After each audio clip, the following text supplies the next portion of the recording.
नमस्कार दोस्तों, कैसे हैं आप सब। आशा करता हूं आप सभी सुखी व स्वस्थ होंगे। दोस्तों, मैं हूं एडवोकेट राजेश। स्वागत करता हूं आप सभी का एक बार फिर से आपके अपने YouTube channel secular finance TV पर। दोस्तों, वीडियो शुरू करने से पहले मैं अपने यूट्यूब परिवार को, समस्त भारतवर्ष को ईद की बहुत बहुत मुबारकबाद देना चाहूंगा। दोस्तों, ये भारतवर्ष है, इसमें हिंदू, मुस्लिम, सिख, ईसाई और भी अन्य धर्मों के लोग सभी एकता से रहते हैं और प्यार से रहते हैं। दोस्तों, भारत में धर्मों की विविधता ही भारत की सबसे बड़ी खूबसूरती है। इतनी विविधता होने के बावजूद, चाहे भाषा हो, चाहे धर्म हो, फिर भी लोग एक साथ और एक इकट्ठे रहते हैं। दोस्तों, सभी के अंदर भारतवर्ष के प्रति एक सच्ची देशभक्ति की भावना है और दोस्तों ये होनी चाहिए। इसी की वजह से दोस्तों हमारा भारतवर्ष आगे बढ़ा और आगे बढ़ता रहेगा। हम सभी की एकता की वजह से। दोस्तों, एक बार फिर से आप सभी को ईद की बहुत बहुत शुभकामनाएं देना चाहूंगा। दोस्तों आइए वीडियो शुरू करते हैं। दोस्तों, जैसा कि आप सभी जानते हैं कि अब 31 मार्च बीत गया। हालांकि आज 31 मार्च था, ईद की छुट्टी थी, लेकिन अब ज्यादा से ज्यादा एक आध दिन ही रह जाएगा।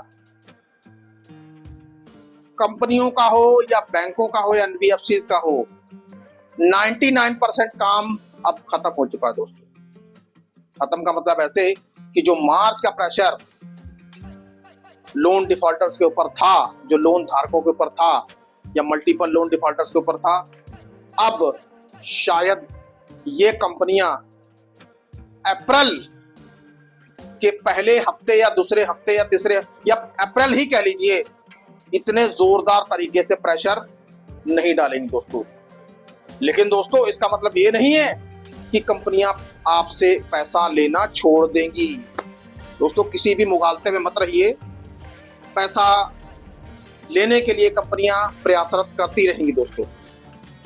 अब दोस्तों आपको कैसे निपटना है, अब ये आपके ऊपर है। दोस्तों, मार्च भर हम यही कहते रहे कि कंपनियां आपके ऊपर पूरा दबाव डालेंगी पैसा लेने के लिए। तरह तरह के नोटिस आएंगे, तरह तरह की धमकियां आएंगी और तरह तरह के कंपनी एफर्ट लगाएगी। दोस्तों, तरह तरह की कंपनियां हथकंडे अपनाएंगी कि आपसे किसी तरीके से पैसा वसूल सके, ताकि आरबीआई के सामने साफ सुथरे और सच्चे बनकर दिखाया जा सके। दोस्तों, क्या साफ सच्चे और सुथरे बनकर दिखाना आप लोगों की मानसिकता को खराब करने की कीमत पर होगा? दोस्तों, नहीं। दोस्तों, यदि इंसान परिस्थिति में है ही नहीं कि वो आपका पैसा लौटा सके, तो वो कहां से लौटाएगा? अब दोस्तों, आप किसी पे इतना प्रेशर तो नहीं डाल सकते कि भाई अगला गलत काम करके जाके आपके पैसे लेके आएगा। भाई अगला गलत काम क्यों करे? एक तो पहले ही वो मुसीबत में फंसा हुआ है, ऊपर से आपका प्रेशर नहीं। तो दोस्तों, अप्रैल में थोड़ा सा रिलैक्स हो जाने की जरूरत है, लेकिन मैं ये कहूंगा रिलैक्स जरूर रहिए, अपने काम पे ध्यान दीजिए। किसी से आपको डरने की जरूरत नहीं, किसी लोन रिकवरी एजेंट से डरने की जरूरत नहीं, फोन कॉल से आपको बिल्कुल भी डरना नहीं, घबराना नहीं, परेशान नहीं होना।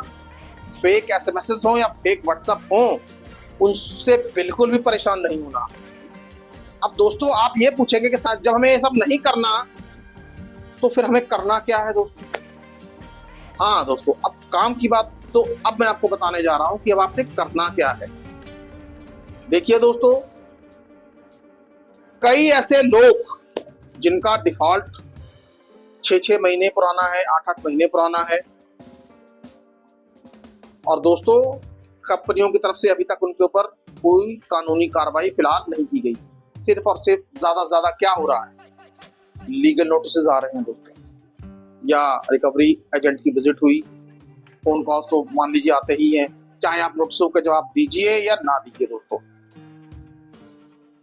अब अप्रैल शुरू हो जाएगा, अब हम उतरेंगे नई तैयारी के साथ। दोस्तों जरा ध्यान से सुनिए, बहुत इंपॉर्टेंट बात कहने जा रहा हूं। आपको पता है कि आपने मार्च में कोई सेटलमेंट नहीं की, आपने कोई पैसा अभी तक नहीं दिया, आप नोटिस के जवाब देते भी रहे। और दोस्तों, लोगों ने, हमारे कई सारे व्यूअर्स ने, मोस्ट ऑफ द व्यूअर्स ने हमारे प्रायर लीगल नोटिस भी दिए। अब दोस्तों, कुछ को कंपनी ने राहत दी, कुछ की बात नहीं सुनी। अब दोस्तों, हमें आगे ये करना है कि प्रायर लीगल नोटिस हम आज से पहले दे चुके हैं। अब अप्रैल शुरू हो गया है दोस्तों।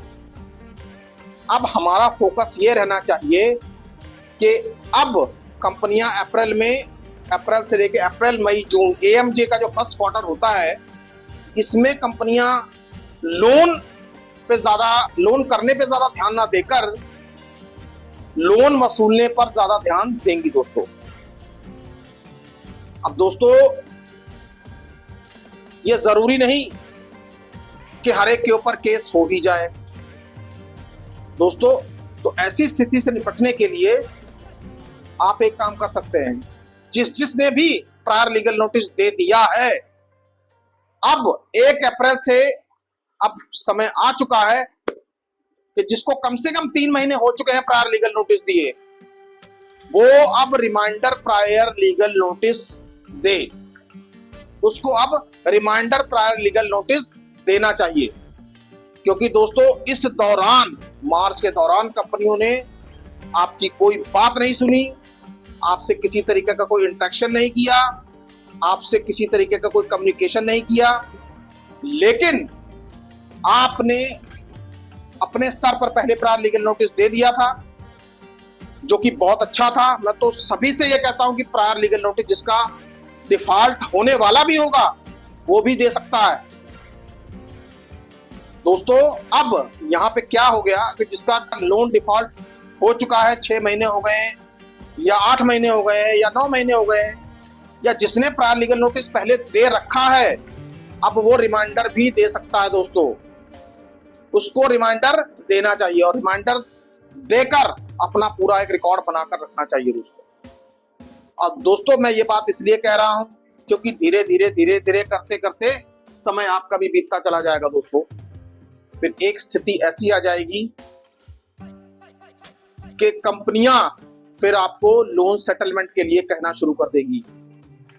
खुद से आपको अच्छे ऑफर्स आने शुरू हो सकते हैं दोस्तों।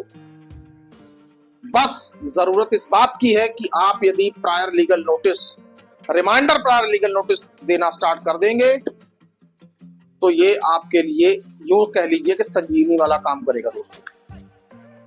क्योंकि पहली बार कंपनी ने आपकी बात नहीं सुनी, तो आप रिमाइंडर डाल दीजिए। 3 महीने इंतजार कर लिया, 4 महीने इंतजार कर लिया, रिमाइंडर डाल दीजिए।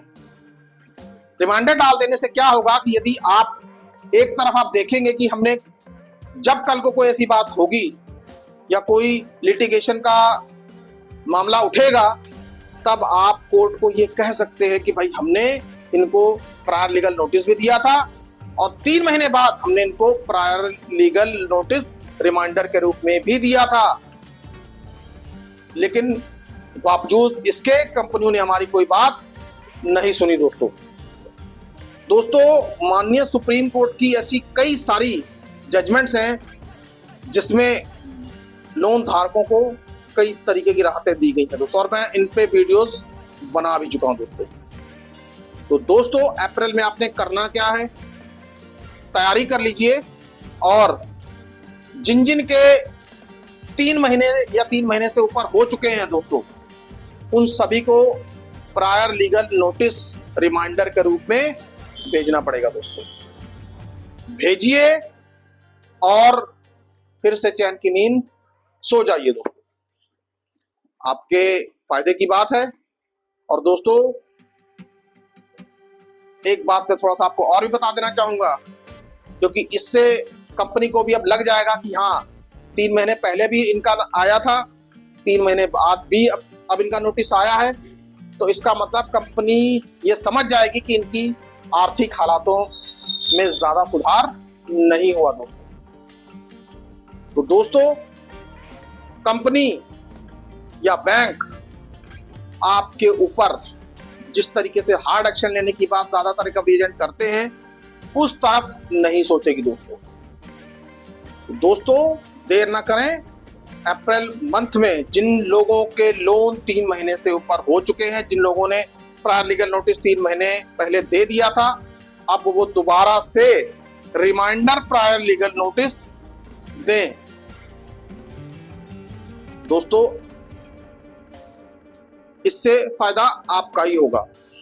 दोस्तों, आई होप आपको मेरी रिमाइंडर प्रायर लीगल नोटिस पर बनाई हुई वीडियो पसंद आई होगी। दोस्तों, आपसे विनम्र निवेदन है कि इस वीडियो को ज्यादा से ज्यादा शेयर करें, ज्यादा से ज्यादा फैलाएं, ताकि लोगों को अपने अधिकारों के बारे में पता चल सके, लोग अपने अधिकारों को जान सके। दोस्तों, सुखी रहिए, स्वस्थ रहिए। जय हिंद, जय भारत।